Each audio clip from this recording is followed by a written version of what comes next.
In this recording, I would like to connect the dots related to few of the concepts that you have learned in this class over the last few weeks.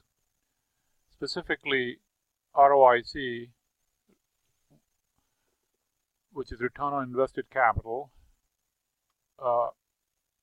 weighted average cost of capital, hurdle rate, which is the discount rate that is used when we are doing investment analysis, like using NPV, valuation, which is the enterprise valuation that you did for Jennings Part F, and the economic value added, the concept that you will learn and apply in the Coke and Pepsi case in week 8.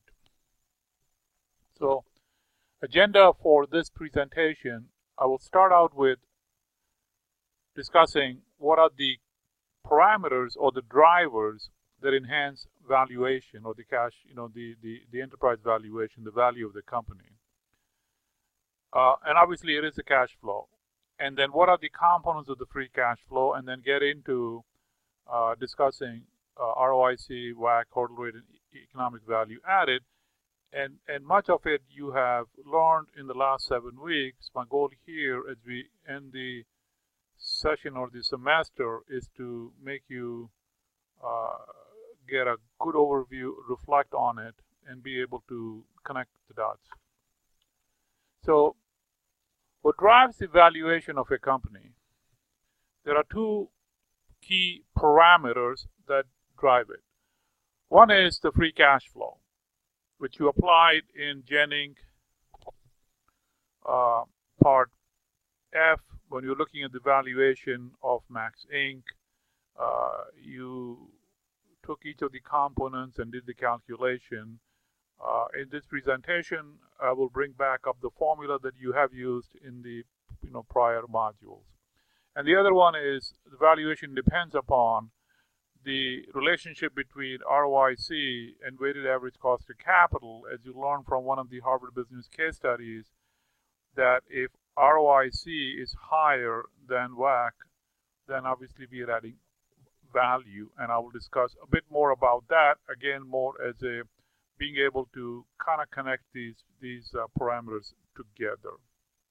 So starting with the free cash flow, as you recall from week 6 in the Jennings Part F, that the free cash flow formula is that the key driver is the earnings before interest and taxes. After tax, it would be EBIT 1 minus tax rate, plus you want to add any non-cash expenses like depreciation. We subtract any capital expenditure we are making in the business. That would be a cash outflow. And subtracting any investment that we are adding for working capital. When we have, for example, inventory in our balance sheet, let's say it's a retail store, and there is clothing material on the shelves. And what if the business grows, and now instead of store needing 10 shelves of clothing, they need 15. So obviously now they have to add incremental inventory to be able to support the growth in the business.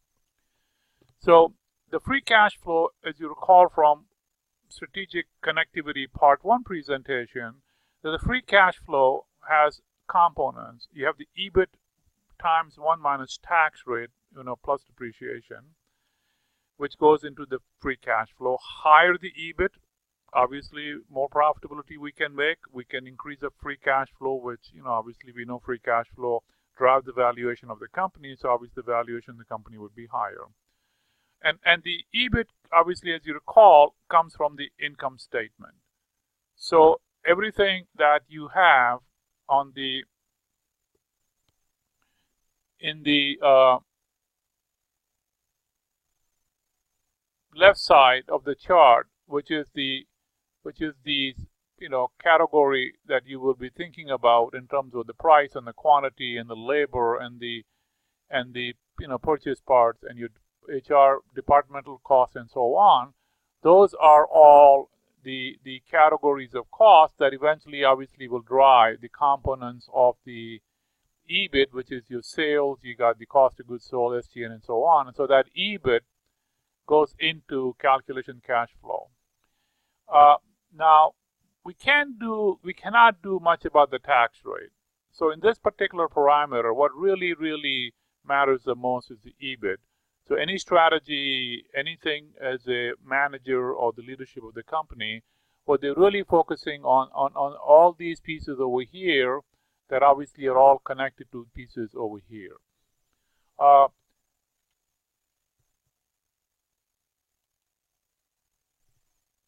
The other pieces that go in the cash flow obviously is inventory. If the business is growing and we need to have more inventory on the shelf, or if it is a factory in the factory floor, obviously that will drive the need for a cash flow. So increasing inventory will reduce the free cash flow because we are tying the money up in the inventory. Same thing as accounts receivable. As the business is going to grow, our accounts receivable will go up, and hence we will need cash to support it. Accounts payable, as you may recall from the working capital conversation and the learning that you have had, accounts payable is what we owe our suppliers. So that's the reason I put it in green, because it is a cash flow that is supported by a supplier. And so more we can contractually have our suppliers wait for us to pay them, we are keeping the cash for a longer period. That obviously is important. And then any capital expenditure we make in running the business obviously is going to require cash. So all that will enhance the valuation of the company. Now these three parts, inventory, accounts receivable, accounts payable, are what's called the working capital. And the reason it's called working capital is obviously it is money we are tied up in the short term to be able to run our business. Now, return on invested capital, as you recall from your prior learning and from the case study from Harvard Business Case, and also from the Gen Inc. Part D, that it is a EBIT times 1 minus tax rate divided by invested capital. That basically means is that how much profitability are we creating as a percent of how much capital we have invested in our business. Now, invested capital is a dollar invested. It comes from either the shareholders, the investors, or comes from the debtors where we have borrowed the money. And so the invested capital is the equity, which is the invested money by the shareholders, plus the debt, but we take out accounts payable. And the reason we take out accounts payable, it is because the invested capital includes any debt that is interest bearing, in the sense that we have borrowed from somebody and we have to pay interest on it. Accounts payable, we do not pay interest on it. Accounts payable is based on the supplier contract that we have with our suppliers, and there is an agreement that we can pay them in so many days, and hence it stays on our balance sheet as a liability because we owe our suppliers. But it is not interest bearing, and so that's why you take it out. Now, obviously, the other way to think about this thing, we know that assets is equal to equity plus total debt. Or if I change the formula around, equity is equal to assets minus total debt. That means if I want to know the equity of the company, we take our assets and subtract all the debt from it. So taking that and putting it into the invested capital, cost of capital formula, you basically end up with invested capital is assets minus accounts payable. Now, you don't have to worry about all this quick math that I did. All you think you need to be aware of and be comfortable with that the invested capital is the total assets, but we subtract from it accounts payable. So now if you think about the formula on the top, which is the ROIC is EBIT times 1 minus tax rate divided by invested capital. If we want to improve the ROIC, we can improve the numerator, which is obviously the EBIT. Can't do much with the tax rate. Or we can reduce the invested capital. So we can effectively manage assets, which is a key part of the invested capital, like inventory, accounts receivable, and other assets, then obviously will improve the ROIC of the company. So the ROIC basically one can think of is the EBIT that is generated after taxes as a function of all the assets that got employed, but we take out the accounts payable from it. So the ROIC, again, using the formula from the last chart, which is the EBIT times 1 minus tax rate divided by assets minus accounts payable. So what is it? From a management perspective, it is a measure. It measures how effectively a company or the management in the company is returning the EBIT, earnings before interest and taxes, as a percent of assets, obviously, less accounts payable. So it is a part of a management objective. It's how well is the company performing in terms of return they are getting as a function of how much capital is invested in the company. You want to create as much profitability over the assets you got employed, so that's the reason why this typically is the management objective. So what drives ROIC? Based on the formula on the top, you can see that if I improve the EBIT, the ROIC will get better. If I reduce the assets, it will get better. Why? Because the denominator will get smaller. If we can increase the accounts payable because it is a negative number, again, this can only happen if you have the leverage over your supplier and you can agree to a contract with them that you can take time to pay them. Large companies like Walmart, they have tremendous leverage over the suppliers. They put material in the shops. So in that case, they can create a very, very attractive accounts payable terms. Not much we can do with the tax rate. There's nothing that we can really control. I'm not saying that the large companies don't pay attention to improving the tax rate. Yes, they do. Big companies like GE or Apple and so on, they try to figure out how to deal with some of the, especially if they're a global company, international companies. What do they do what, and that could have a tax rate. But for all practical purposes, from running a business perspective, your focus is trying to improve the EBIT and trying to make your assets more effective.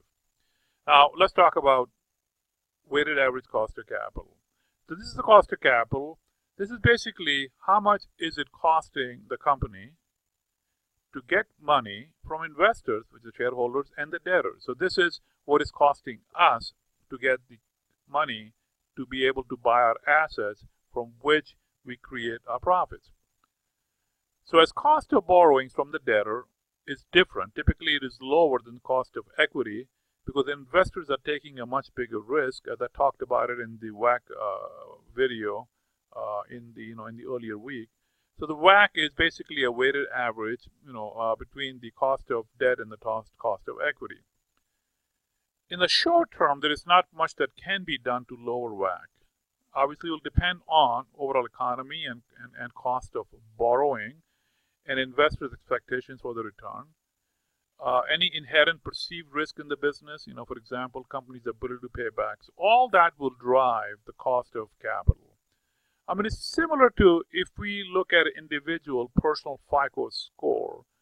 The FICO score will play a role in the interest that the individual will have to pay.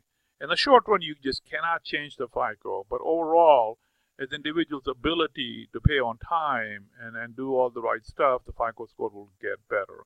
So similarly with WACC, the cost of capital and the cost of equity in the short run cannot be changed by just hoping and wishing it is going to happen. In the long run, as a company performs well and has a balanced equity and debt structure and a sustainable profit performance, cost of capital can go down. So now let's look at both ROIC and WACC. Again, starting with what they are. ROIC is a measure how effectively a company is returning EBIT as a percent of assets less accounts payable. WACC, on the other hand, is how much is it costing the company to get money from investors and debtors. So if you think of it graphically, if a company's ROIC, let's say, is 20%, that means that they are generating EBIT after taxes of 20%. over the invested capital. And let's say WACC is 10%. So what that means is the company is generating value because the ROIC is greater than WACC, and that is the added value by the management. So that's why it is, one would like ROIC to be higher than the WACC. So this way, a company can continue to enhance the value of the business. You're going to learn this more in the Coke and Pepsi in week 8, basically, the concept of economic value added. So the economic value added, also called economic profit analysis, can be used to estimate the value created or destroyed, obviously, if it is the other way where WACC is higher than ROIC, by comparing the company's cash operating profit, or the non-PAT, which is the net operating profit after taxes, which is basically your EBIT 1 minus tax rate. So based on the formula, the economic value added is how much net operating profit, or EBIT 1 minus tax rate, you take that, and then you take the WACC times the invested capital, and you look at the difference, and that's the value you are adding. So for example, if the EBIT after tax was the same as what is costing us, which is the WACC times invested capital, then obviously we are not providing any return. Now, just moving some formulas around, again, you don't have to do it. What you end up is that economic value added is taking the invested capital and multiplying it by difference between ROIC and WACC. So you can see mathematically the numbers that are within the parentheses. Higher the gap, higher the ROIC versus WACC, higher your economic value added will be. And you can kind of graphically kind of see that on the right. So that's what economic value added is, and that's the material content that you will be, applying in the Coke and Pepsi case. Now, so we'll continue a few more thoughts on economic value added. The economic value added again is is taking the difference in the percents of ROIC and WACC and multiplying by how much invested capital is in the company. Invested capital, as we talked about, is obviously assets minus accounts payable. So in order to improve the value, obviously, that's what's going to happen. Now, if the ROIC, instead of being higher, that is implied in the graph, is less than WACC, obviously the number within that will be smaller, and in that case, obviously, you will not be able to, get added value because you'll have a negative value added. So, if you think about what you learn in the Harvard Business Case Study, where the case talks about ROIC and WACC, they basically said ROIC greater than WACC, there is an added economic value. If it is equal, there is no added economic value, and if it is less, there will be negative economic value added. So that's what economic value added means. It is basically how effectively is the management running the business, which will be indicated by what is the ROIC, and comparing that with how much it is costing them to get the money from the investors and the debtors, which is the measure through WACC, and the difference between that is the value added, and times the invested capital is the economic value added. Now, the last thing I want to touch on a little bit is on the hurdle rate. So I talked about WACC, I talked about ROIC. So what I've done on the right graph is I've added in the middle the hurdle rate. So I have the ROIC at 20%. In this example, I got a hurdle rate equal to ROIC, and then we have the WACC. So the question is, why is it important when you have an investment? Let's say, for example, in the Jennings E, where there were a couple of opportunities, one investing in ERP software, and the other one on machines for labor productivity. Why do we want to try to get the return on investment, basically calculating the net present value using the discount rate, which is the same as the hurdle rate we used at their ROIC? Their ROIC was around 38%, just for purpose of approximation. We just rounded it up to 40%. But why is that important? So on the left, just think about a business that has got multiple things going on. They got multiple business units, multiple projects, and each and every project may have a different return rate. Some may be very, very high, some may be average, some may be very, very low. So different products and businesses units may have varying returns. What ROIC portrays is the average return for the whole business. So in some cases, the ROIC could be higher than some of the projects, like some that are below average, like in red, and could be below some of the projects that could be generating even a higher than ROIC.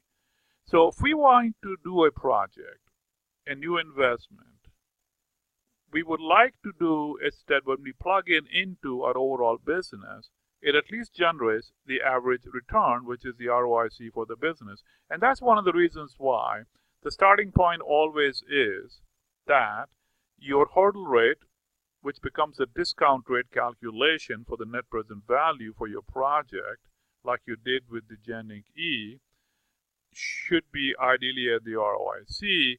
And this way, you always have a margin between the return and the WACC, and you are generating economic value added. Now, are there situations that we may think differently? So yes. In order to maintain at minimum the average ROIC for the business, and thus the economic value of the business, the hurdle rate, discount rates used should be ROIC, because if you do that, then obviously you're putting in a new product, a new business that is making an average ROIC of the business, so the overall ROIC of the business will not drop.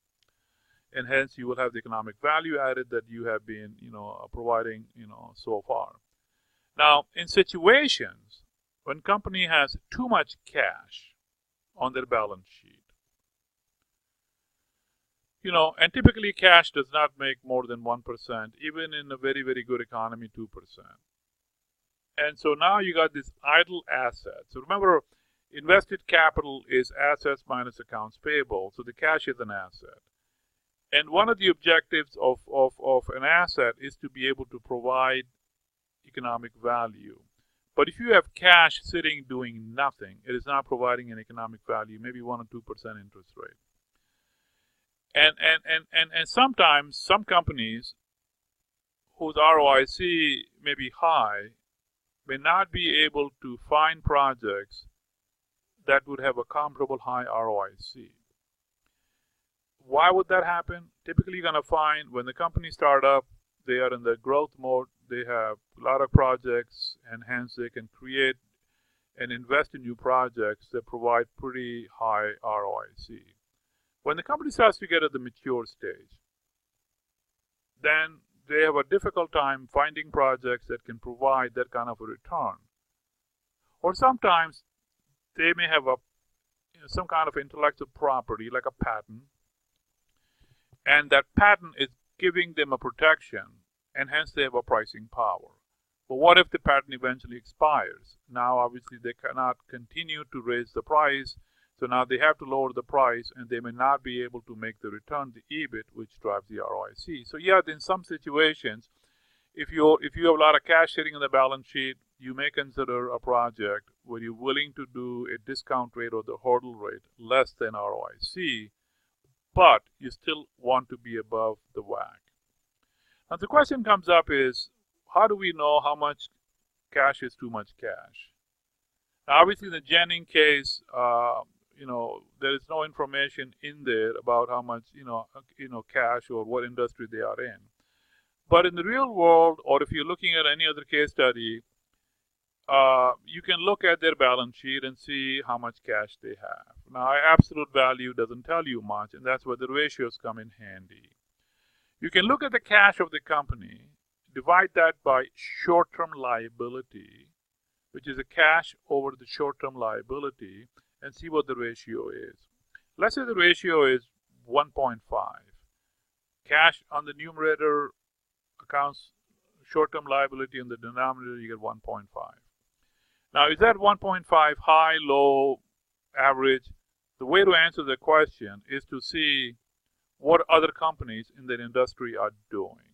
So let's say for General Motor, you will look at other auto companies like Toyota, Honda, Ford, etc. And if their ratio is, let's say, is 1.2 and ours is 1.5, then we know we have more cash than typically what is required for this kind of a business in this kind of an industry. So that can use that, comparing it to the other companies, and if that tells us we have too much cash compared to our obligation for the short-term liability, then one can use that cash to invest and be okay to be able to accept a lower return than the hurdle rate, as long as it is still above the WACC. Now, what if in some situation the WACC is higher than the ROIC? What do you do then? Obviously, in that case, you want your ROIC to be higher than the WACC. If you want to enhance the value of the company, you eventually have to get to the point where you as a management team are returning a return on the invested capital that is higher than the WACC. Okay? So key takeaways from this presentation is, in order to enhance the value of a company, management has to enhance the free cash flow. So any strategy that we are looking for, we test it to see if it's worth it by doing the NPV calculation, and we want the NPV to be positive, at the hurdle rate we are using. Hurdle rate will be or we can also look at if the IRR is greater than hurdle rate. Either will give you the same decision making. Hurdle rate, like I talked about it, which is a discount rate used in the NPV calculation, the R in the NPV calculation in Excel. We want it to be equal to ROIC, and we want ROIC to be greater than WACC. In a company that has had high ROIC, but now they cannot find some comparable ROIC projects and they have abundant cash, they may consider hurdle rate below ROIC but still above WACC. The economic value added is a function of ROIC minus WACC times invested capital. ROIC can be increased by improving the EBIT, and in the short term, we cannot do much with WACC, the weighted average cost of capital. In the long run, as a company performs well, that number can also start to get better.